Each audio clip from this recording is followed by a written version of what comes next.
Vincent Calyada. So hello mga kalingap, isang magandang umaga po sa inyong lahat. So yan, alas 6 pa lang po ng umaga, nasa mission na po tayo. Yan, shoutout sa mga masisipag talagang tumulong dyan.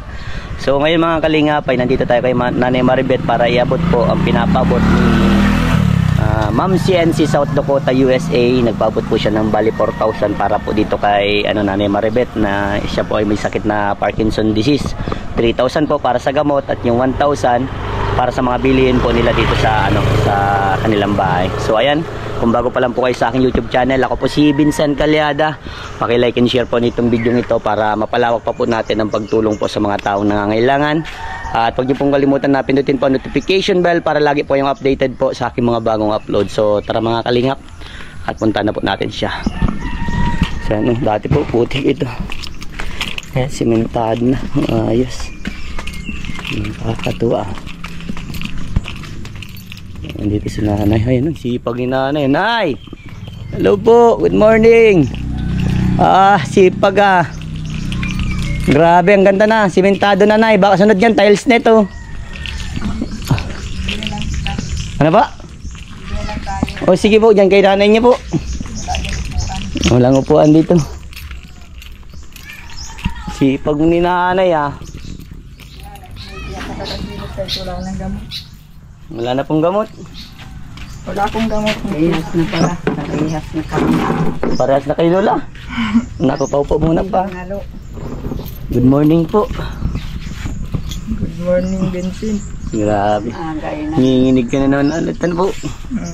Wala nang gamot. Wala nang gamot. Kamusta man po, Nanay Maribeth? Ito, binabaga. Binaha po kayo dito?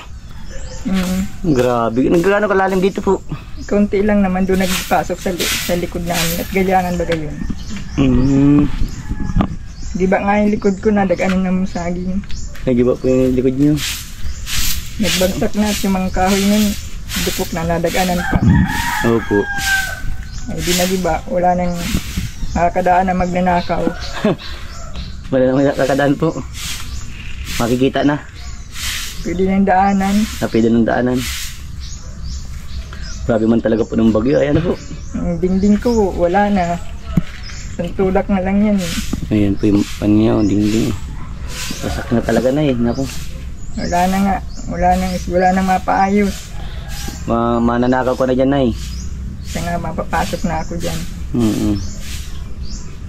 Kamusta man po mga anak niya Ay ito.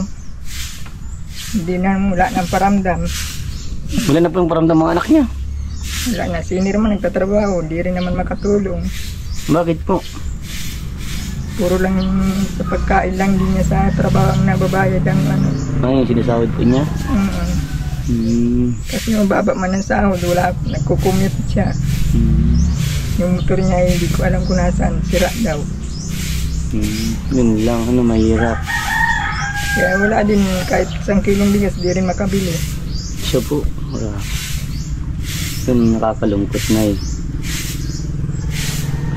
Hindi pa yung pang-araw-araw po inyo dito.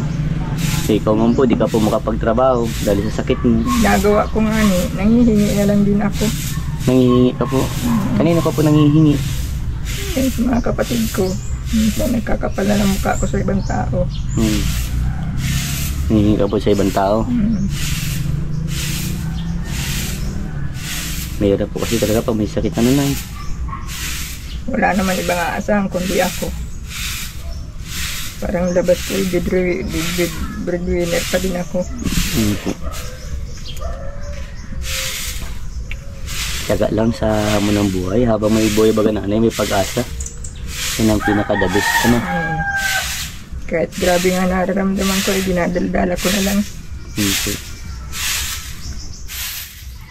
Dasal lang po ng dasal Yan ang pinaka-importante. Naisip ko nga magpa-doktor na naman at ang feeling ko ay grabe ang sakit.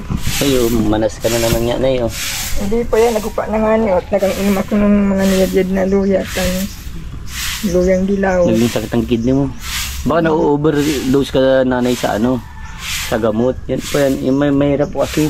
Meron din po kasi yan na nagkaano po sa na-overdose sa gamot. Yan, natuluyan na magkasakit lalo mo, mas malala pa. Kaya dapat na yung proper lang, hindi po tayo masobra dun sa pinapainom sa atin. Siya nga yung ginagawa ko na ngayon. Kaya lang sa gabi, talagang hindi pwedeng. Hindi po, kung ano na, sa gabi ka na lang mainom, huwag ka na po mainom ng pagka-umaga. Ng umaga. Kasi kung madudubli ka na mahirap na. Ang maapektuhan po dyan, yung kidney ninyo. Kasi pag para iinom ka yan, kasi ginagawa mo po, kinukontrol mo. Yung ano mo, yung ninig mo po. Meron pa akong nakausap na ganyan. Meron din po siyang Parkinson. Pero na ano niya po, nalalabanan niya. Hindi siya po nagiinom ng gamot. Pero nanginginig siya kahit pag inom ng tubig, na ano siya, na alos ano po yun, gumagalaw talaga. Panginginig ng kamay, di nga po nawa nga din pa po mainom tubig at di siya makainom tubig. Tataraktak. Opo. Kahit ako ganyan, maski bigas, pag ako masaing, nagwawarasak yan. Kaya nga po, siya po, nilalabanan niya, hindi siya po para iinom ng gamot dahil nga po, ang alam niya maapektuhan, yung kidney niya po. Minsan kaya ako nainom gamot, hindi ko kayang kumilos. Siguro siya, may mga alalay man siyang... Wala po, naganlakad-lakad pa nga po eh. Ako kasi ay inaasahan talaga ako sa bahay, maski sa paglaba, lahat ng trabaho sa bahay. Naku, dapat nanay, hindi na sa'yo inaasa lahat. Yan, lalo sa paglalaba. Dapat hindi po ganun. Ano ko na po, ilaan mo na po sa mga anak mo na eh. Kasi kung lagi po sa iyo yan, naku, mahirap. Kasi ginawa ko na yan, hindi talaga ako nag-intindi maglaba, 2 linggo. Naubos na lang yung mga suotin na damit. Walang nag-intindi maglaba. Nung kalalabas ko sa ospital. Kasi doon nga ako nag-uwi sa anak kong isa. Talagang pag-uwi ko dyan, para ng hindi mo maintindihan, hindi mo na makilalang bahay, yung loob. Naku. Yan po mahirap. Kasi dapat na, pag ganyan may sakit, hindi na sa'yo inaano. Kaya wala talaga, talagang ako ang inaarasahan. Kaya sabi ko, bahala na. Kung magpadali, hindi ko na sila makikita. Naku. Pag tayo nanay masalita ng ganyan na sabi ko nga niya, habang buhay, pakinabangan nila. Hindi pag nawala na, wala na din. Wala na din at kaya pinabayaan nila akong kahit di ko kaya, tinitiis kong kayanin.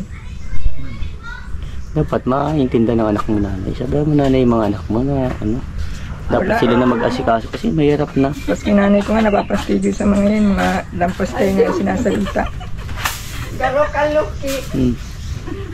Lampas tayo nga ang sinasalita ko sa kanila. Minsan pa nagagalit sa akin. Grabe pang panginginig mo.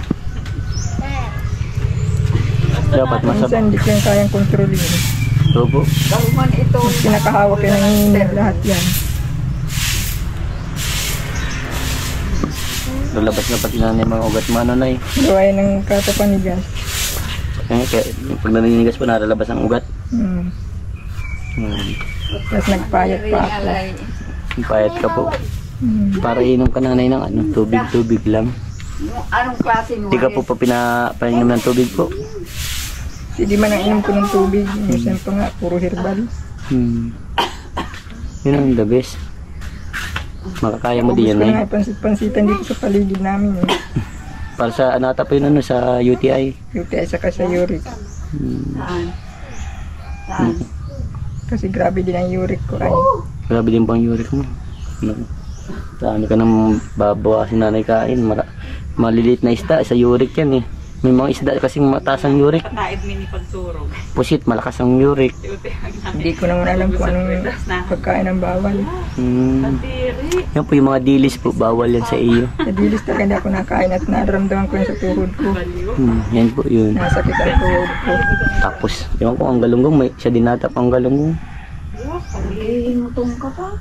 Yung pusit, bawal din yan. Araw magang-maga ako. Bakit na Yung tuhod mo po. Di paano pa yan? Hindi ka po masyado nakalakad. Pinipili ko pero pag tatayo ko, ang hirap ako. Tayo ko nga ma-paralyze akong tuluyan at wala nang kikilos. Paano ang pag-asikaso ko sa eskwela? Opo. Ikaw pa rin po nag-aasikaso na eh. May pambira yan. Nasaing ako alas 4. Dapat turuan mo na nanay ang mga anak mo na eh.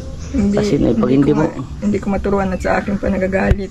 nako, hindi na pwedeng dapat galitan ka. Kasi may karamdaman ka na. Sige.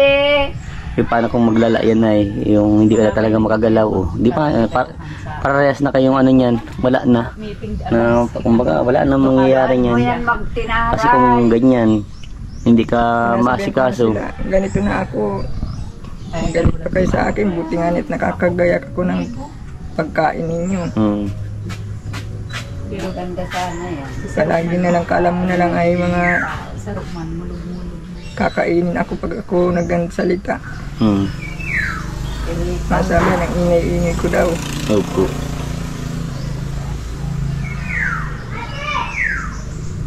Kaya kahit ako, sige lang galaw ko sa kusina. Manumunti ka na masunog ang mukha. Ikaw po? Bakit po? Gatong ang gamit namin. Di malakas. Hindi ko maiwasan na hindi parang mapapasubsub. Kasi pag kumikilos ako dyan, baraluktot ako at hindi ko alam kung bakit nababaluktot ang katawan ko. Kasi pag tinuwid ko ang katawan ko, nararamdaman ko yung acid ko na andito sikmura, hindi ako makahinga. Kaya lagi ako nakabaluktot. Po. Manas pa ang paa mo na yun. Nagupa na nga gawa ng herbal na iniinom ko. Siya po. Kung di ako matyaga nun, baka di na ako makalakad. Ngayon, paano po nararamdaman yun ay? Yung kidney ko nga, yung balakang ko. Yan po ang inaano niya, balakang niya. Kalahati ng likod ko, kaliwa. Baka nasusuburan kayo sa... Sino ba naluto sa inyo na ng ulam? Eh ako wala. Baka mataas ng timpla mo sa luto na Kaya lang di na iwasan na di mag... ulam minsan tuyo. Tuyo. Madalas noodles. Mataas din nata sa uric ang tuyo. Noodles, may hirap lalo yan na eh. Naku. Kung mga noodles kayo na, lalo yung malunggay. Gulay, repolyo, carrots. Ay yung mga bata man kasi naluto ready-made na. Lalagyan lang mainit na tubig. Nahingi lang akong kaunti. Talagang dyan kayo aabutin na eh. Kasi kung maluto pa, magpadikit ko ng gato. Naku. Kulang sa training na eh. Hindi ko na matraining at kung ako labanan ay hindi ko man kaya tanggol ang sarili. Naku, pakipapatulan ka ba nila nanay, pambira? Hindi yan. Grabe naman sila para Kumbaga may anak na ganyan. Ayaw po, meron talagang anak na ganyan. Depende din siguro sa magulang. Ate Gima, bulag garo ito niya akong duman. Bulag. Yaon pa lang. Mahirap yan, mahirap yan, Nay. Pag pinabayaan ka na lalo, talagang hindi ka na inintindi talaga, Nay. Hinayaan ka na lang kung anong gagawin mo. Gusto na nga akong layasan. Yo po. Kaya sabi ko, sige, magsilayas kayo. Oo. Di paano yan, Nay? Pag nilayasan ka, disulo ka na lang. Kasi nangungunsog talaga ako sa kanila. Ay, siya po. Ang sabi ko nga dyan ay doon na lang siya sa anak niyang panganay. Opo. Para na, ay isa man din yun. Kaya inaayawan ta. Kaya inaayawan niya ta. Nasalita. Lalo siya na-stress doon. Oh. Dito naman. Parehas kayo nanay may hilang. Ay ano pa. Naku. Sabi ko mag-uunahan tayo. Ako ay kahit nag-hearing alay.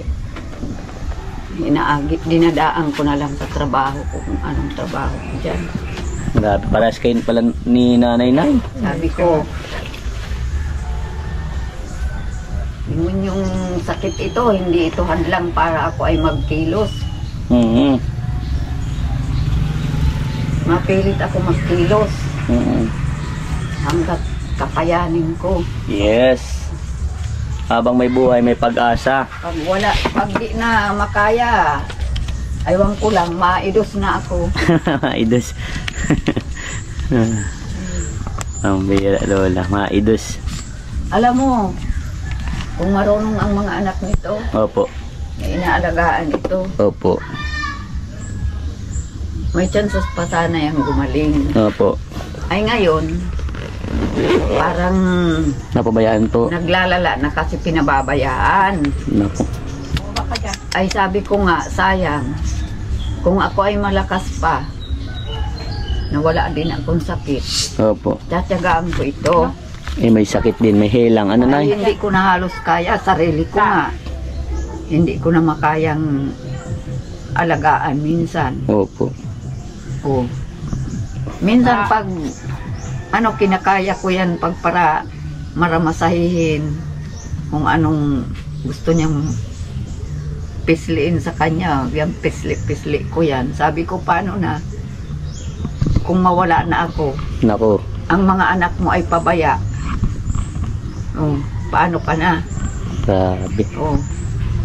Buti na lang may nanay ka pong andyan pa. Nay, ano? Mm. Marami, Nay. Thank you, Lord, ano, dahil mayroon mga nanay na ganyan. Abait. Salamat kay Lord at Malakas pa si Lola. Ano po? pa. Oh, Nay, ito po, pinapabot ito ni Tita CNC, South Dakota, USA. Bali, 4,000 po yan. Bilangin niyo po, Nay. 4,000 po. Ano po? Yan po, ipambili yung gamot. Tapos yung pambili pong makakain po dito sa inyo. Ano, Nay? Yan po yung monthly, Nay, allowance nyo. Kasi kaya niya pinapadeliver po kasi nakikita niya kasi sa vlog na nginginig ka na naman. Anay, pasuyo po na sundin mo po yung ko na kahit siguro gabi ka na mag-inom na lang po kasi pagpatulog ka na lang po nun. Kasi kung umaga ka na inom tapos mainom ka ng gabi o mainom ka ng tanghali, mahirap na. Ano po? Nainom lang naman ako nung sa umaga pag hindi ko kaya. Gaya ng pag naglalaba ako, di ko kaya magbigay ng damit. Basta wag po yung nakakailang beses pa sa isang araw, ha? Oh, sige, Nay. Ano pong huling mensahe nyo, Nay, sa mga...